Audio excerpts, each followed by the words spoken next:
Uther versus Thrall. Alright, so For Doomhammer. we got ourselves a matchup against Thrall here. That's pretty easy. Send away the portal and Jola. Actually, not totally sure how to pronounce her name.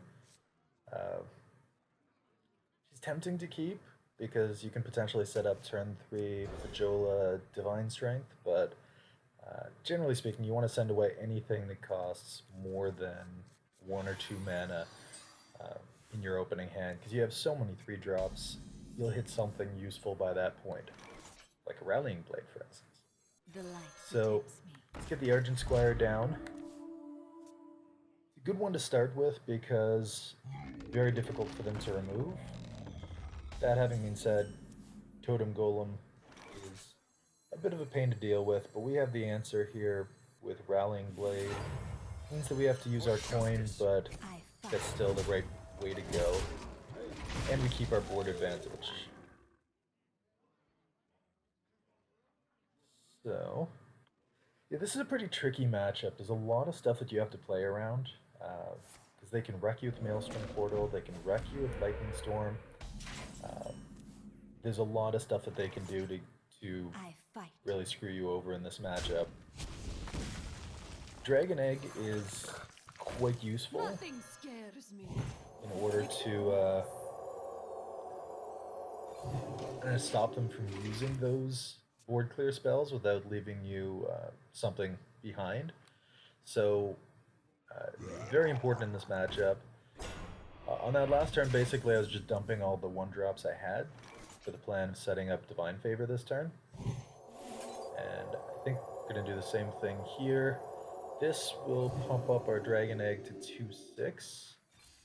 So I can either throw the Dragon Egg in there at his thing from below, or I can throw any of my creatures, frankly. But I think I want to do this so that I get the Divine Shield, and then fill it with my weapon, get in there for some damage, and now I've got a bunch of cards back in hand to be able to keep the pressure up on him. And this really is a matchup where you need to keep the pressure on. You do not have the ability to recover the board the same way that the Shaman does.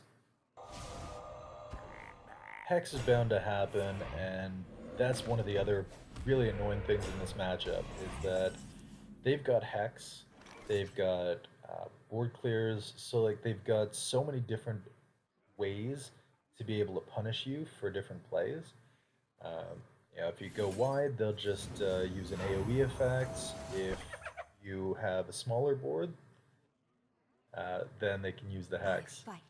And quite interestingly, now if he manages to kill my frog, it'll pump up this hyena that I've got. So that's rather interesting. Doubt it comes into play, but who knows? We'll see.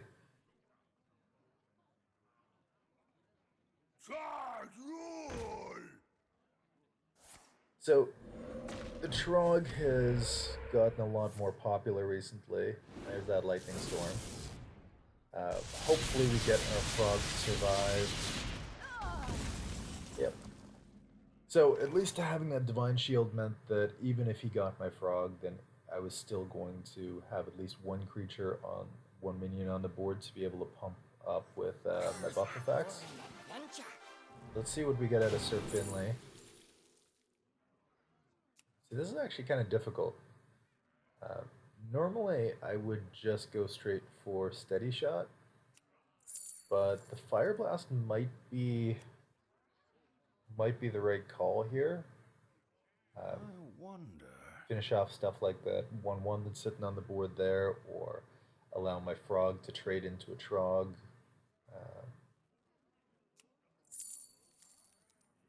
So I think I'm going to go for the Fire Blast. I'm not going to use it right away because I've got the Blessing to play this turn. Blessing and Selfless Hero.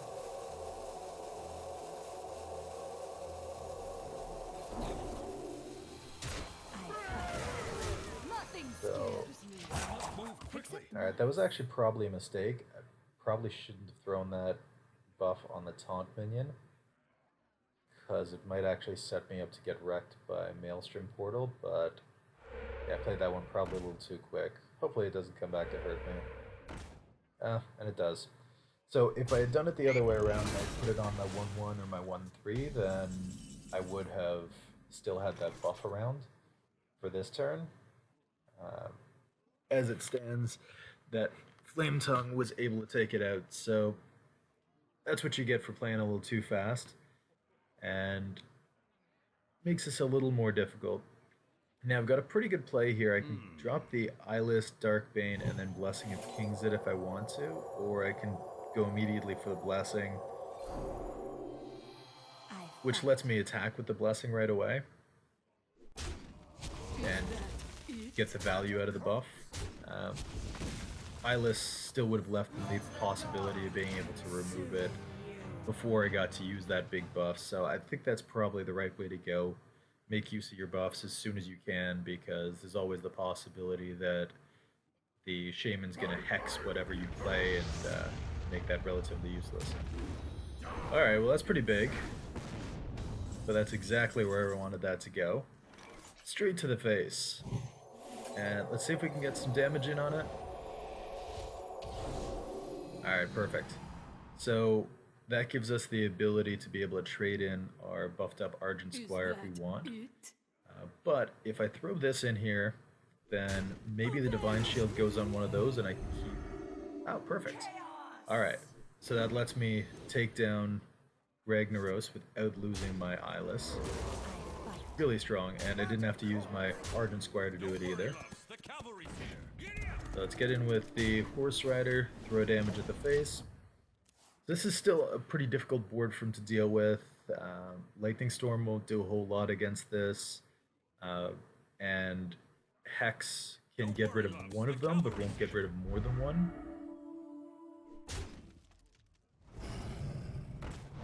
Alright, so that's kind of annoying, but by putting the target on that, it meant that I got to keep my 5-5, and it meant that Leroy could go in for the kill alongside the Argent Squire.